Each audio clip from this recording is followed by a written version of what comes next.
Part 1ல பார்த்த மாதிரியே இந்த திமிரு பிடிச்சவனும் அவனுடைய அப்பாவும் சேர்ந்துக்கிட்டு இந்த பொண்ணையும் அவனுடைய அப்பாவையும் கேவலப்படுத்துறதுலயே குறியா இருக்கானுங்க.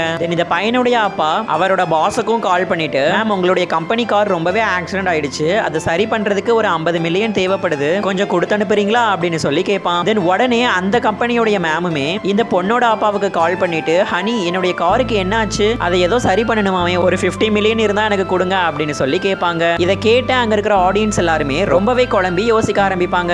இந்த மேமுமே அவங்களுக்கு 50 மில்லியனை போட்டு விட்டுருப்பாங்க. பார்த்தா இந்த பொண்ணுடைய அப்பாவுடைய அக்கவுண்ட்ல எந்த காசுமே இருக்காது, எல்லாமே ட்ரைன் ஆயிருக்கும். அந்த மேமுமே எதை பத்தியுமே யோசிக்காம அவங்க கம்பெனியோட ஷேரையுமே வித்திருப்பாங்க. இதை பார்த்தா இந்த பிரின்சிபலுமே ரொம்பவே கோவமாகி இந்த பொய்யா நடிச்சுட்டு இருக்கிற இந்த பொண்ணையும் அவருடைய அப்பாவையும் கழுத்தை பிடிச்சி வெளியில தள்ளுங்க அப்படின்னு சொல்லிடுவாரு. நான் இப்பவே உங்க அக்கௌண்ட்டுக்கு 40 மில்லியன் அனுப்புறேன் பாருங்க அப்படின்னு இவர் சொல்லிடுவாரு. இதை கேட்டு அங்க இருக்கிற எல்லாருமே ரொம்பவே சிரிக்க ஆரம்பிக்கிறாங்க. ஒரு பிச்சைக்காரன்ட்ட எப்படி இவ்வளவு காசு இருக்கும்னு. அப்பன்னு பார்த்து சடனா இந்த பிரின்சிபலுடைய மொபைல் போன்லயுமே ஒரு நோட்டிபிகேஷன் வருது. அதை எல்லாருமே கேக்குறாங்க. அதுல 40 மில்லியன் டாலர்ஸையும் அவரை போட்டிருக்காரு. இதை பார்த்து அந்த பையனுடைய அப்பாவுமே ரொம்பவே கோவமாகி ஒரு 10 மில்லியனை இவனுக்கு அனுப்பியும் விட்டுருவாரு. நான் ஒண்ணு இந்த மாதிரி பிச்சை காசெல்லாம் அனுப்ப மாட்டேன்னு சொல்லிட்டு இந்த பொண்ணுடைய அப்பாவும் கரெக்டா 50 மில்லியன் டாலர்ஸை அனுப்பிச்சு விட்டுருவாரு. இப்படி ரெண்டு பேருமே மாத்தி மாத்தி அந்த பிரின்சிபலுடைய அக்கௌண்ட்டுக்கு பணத்தை வாரி அழைக்கிறாங்க.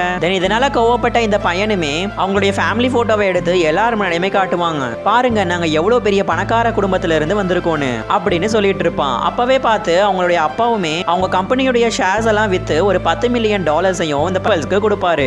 இதை பார்த்த பிரின்சிபலுமே அந்த கெட்ட அப்பாவும் பையனுக்கும் தான் சப்போர்ட்டும் பண்றாரு. உங்களுக்கு இதுக்கு மேல சந்தேகம் இருந்தா என்னுடைய ஒய்ஃபையுமே நான் இங்க வர வைக்கிறேன் அப்படின்னு அந்த கெட்ட பையனும் அப்பாவும் சொல்றாங்க. தென் அப்பன்னு பார்த்து தான் அவங்களுடைய ஒய்ஃபும் அங்க வராங்க. தென் இந்த ஒய்ஃபுமே அங்க என்டர் ஆகிட்டு அங்க இருக்கிற அந்த பொண்ணையும் அப்பாவையும் பார்த்துட்டு ரொம்பவே ஷாக் ஆயிட்டாங்க.